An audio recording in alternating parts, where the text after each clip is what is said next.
राधे राधे। अर्चू के कानू दाऊ चैनल में आप सभी का स्वागत है। आप सभी को कार्तिक मास की ढेर सारी शुभकामनाएं। आज मैं आपको कार्तिक महात्म्य का प्रथम अध्याय सुनाने जा रही हूँ। पूरे कार्तिक मास आप मेरे साथ बने रहिएगा। नैमिषारण्य तीर्थ में श्री सुतजी महाराज 88,000 शौनकादिक ऋषियों से बोले, अब मैं आपके सामने कार्तिक महात्म्य की श्रेष्ठ कथा कहता हूँ, जिसे सुनकर मनुष्य सब प्रकार के पापों से छूटकर वैकुंठ को प्राप्त कर लेता है। सुतजी ने कहा, श्री कृष्ण जी से आज्ञा लेकर नारद जी के चले जाने पर सत्यभामा प्रसन्न होकर श्री कृष्ण से बोली, हे नाथ, मेरा जीवन सफल हो गया। मेरे माता पिता भी धन्य हैं।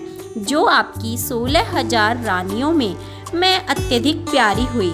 मैंने वह कल्पवृक्ष आदि आपके साथ नारद जी को विधि पूर्वक दान में दिया था, परंतु वही कल्पवृक्ष मेरे घर में भी सदा लहराया करता है, जिसकी बात को मृत्युलोक में कोई भी स्त्री नहीं जानती।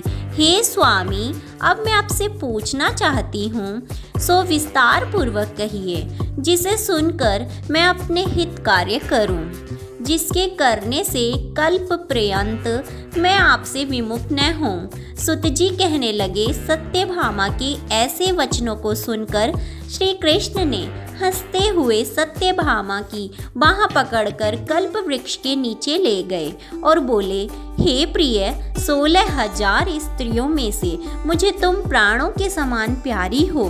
तुम्हारे लिए देवता और देवराज इंद्र से भी मैंने विरोध किया था। उस महा अद्भुत वार्ता को सुनो। सुतजी बोले, एक दिन श्री कृष्ण भगवान ने सत्यभामा के साथ गरुड़ पर सवार होकर इंद्रलोक में जाकर कल्पवृक्ष मांगा। तब इंद्र के न देने पर गरुड़ का इंद्र से घोर युद्ध हुआ था। हे प्रिय, जब मैं तुम्हें हर चीज दे सकता हूँ, हर एक कार्य पूरा कर सकता हूँ, तो क्या तुम्हारे आश्चर्यजनक प्रश्न का उत्तर न दूंगा?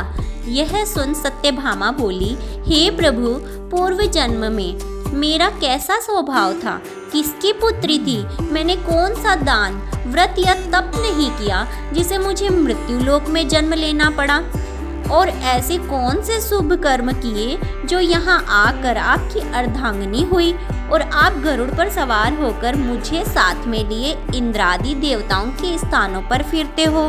तब भगवान बोले, हे कांते, तुम पूर्व जन्म में किसकी पुत्री थी, कौन से पुण्य और व्रतादिक तथा शुभ कार्य तुमने किए थी, वह सब कहता हूँ।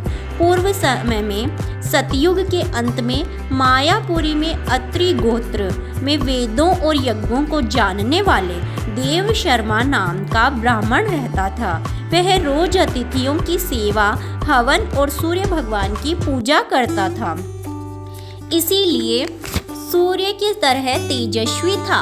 उस ब्राह्मण के बुढ़ापे में एक गुणवती नाम की कन्या हुई, जिसका विवाह उस पुत्रहीन ब्राह्मण ने अपने चंद्र नाम के शिष्य के साथ कर दिया और वे दोनों पिता पुत्र की तरह रहने लगे। एक समय वे दोनों कुशा और समिधा लेने के लिए वन में हिमालय की तलहटी में पहुंचे तो उन्होंने एक राक्षस को अपनी तरफ आते हुए देखा, जिसके भय से उनके शरीर शिथिल हो गए और उनमें भागने की शक्ति भी नहीं रही। तब राक्षस ने दोनों को मार डाला। उनके धर्मात्मा होने के कारण मेरे पार्षद उनको वैकुंठ में ले गए, क्योंकि उन्होंने आजीवन सूर्य की पूजा की थी।